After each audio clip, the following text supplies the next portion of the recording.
ancient kingdom of Nepal, last of the Forbidden Lands. A country known as the home of the gods, where temples and shrines are more numerous than houses. A land of contrasts, whose varied architecture marks it as the meeting place of two great religions of the East, Buddhism and Hinduism.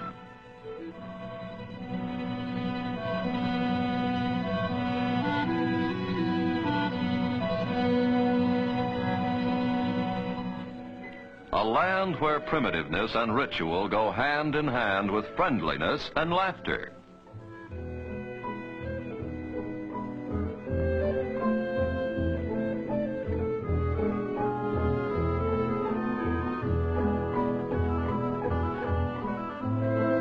The intricate art and architecture of Nepal are a source of wonder to the few travelers from the Western world who have been permitted to see them.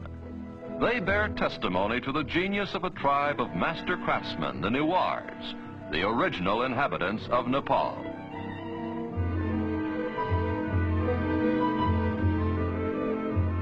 In centuries past, the Newars traveled far beyond their own borders, and in all likelihood, it was they who introduced the distinctive pagoda style to China and Tibet.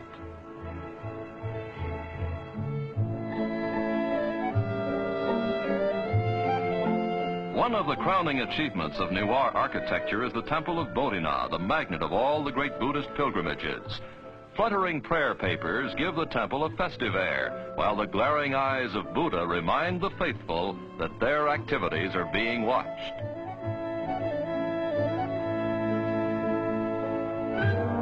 A reminder which even the children heed as they busily spin the prayer wheels at the base of the temple.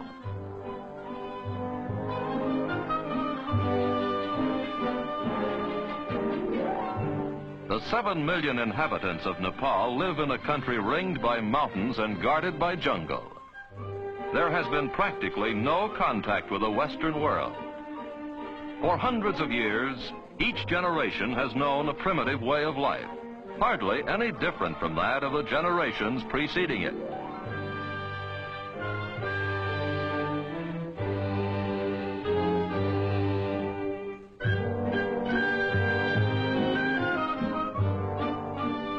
Despite its isolation, Nepal has been a bridge between India to the south and Tibet to the north.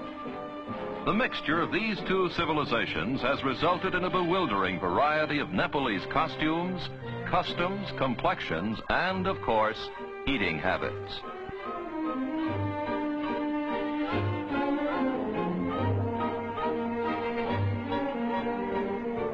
Here, a traveling Hindu fakir, or yogi, demonstrates the latest in imported headgear, a turban fashioned out of hair instead of fabric.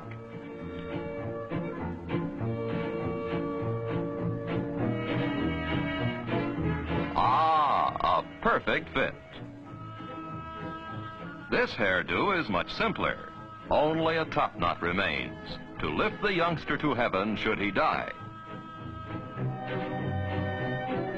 Like women everywhere, the fair sex of Nepal have a flair for decoration. Only here it expresses itself in unusually colorful ways, and almost any part of the anatomy is fair game. The Nepalese housewife has good cause for smiling. She's her husband's bank account. Instead of salting away his capital, hubby invests it in jewelry. A man's wealth can actually be gauged by the decorations sported by his ever-loving spouse.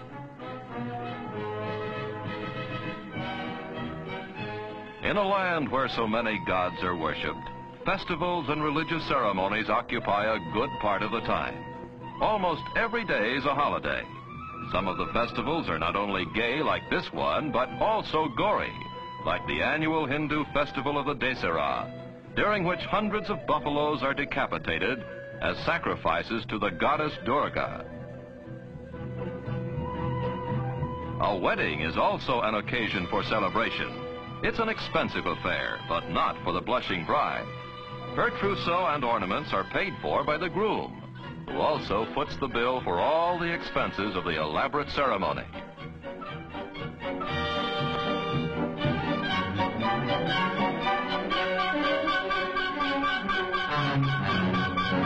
Pleasant as they are for the bride, weddings and festivals are only a brief interlude in a way of life that is hard and often unrewarding. The soil is poor, the tools of agriculture are primitive, and even when a crop does grow, it's often raided by sacred monkeys and other animals which cannot be harmed. Near Kathmandu, the capital of Nepal, there are several small towns. One of these is Pashupati, the doorway of death. The townspeople do a thriving business carrying bundles of wood. For the great desire of the Hindu is to be cremated here and then set afloat in the holy waters of the Bagmati River.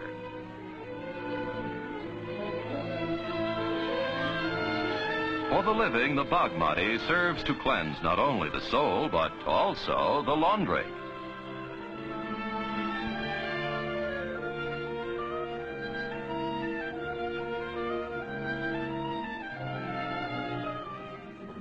And now we come to the ruling tribe of Nepal, the Gurkhas.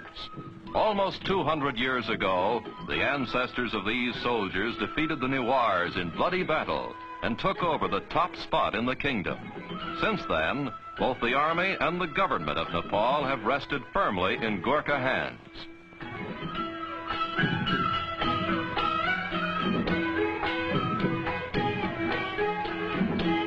Despite his fondness for dancing while dressed in milady's finery, the Gurkha is considered one of the toughest fighting men in the world. Gurkha regiments have fought valiantly in the British Army for many years. During the First World War, a quarter of the male population of Nepal, some 200,000 Gurkha soldiers left their women, families, and entertainment behind and distinguished themselves in combat abroad.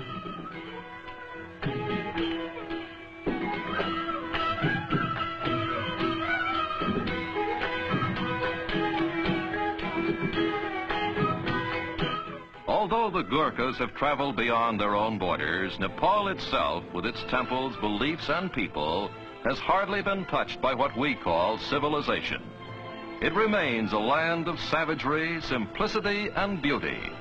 A land which only now is beginning to reveal its secrets and its splendors to a curious world.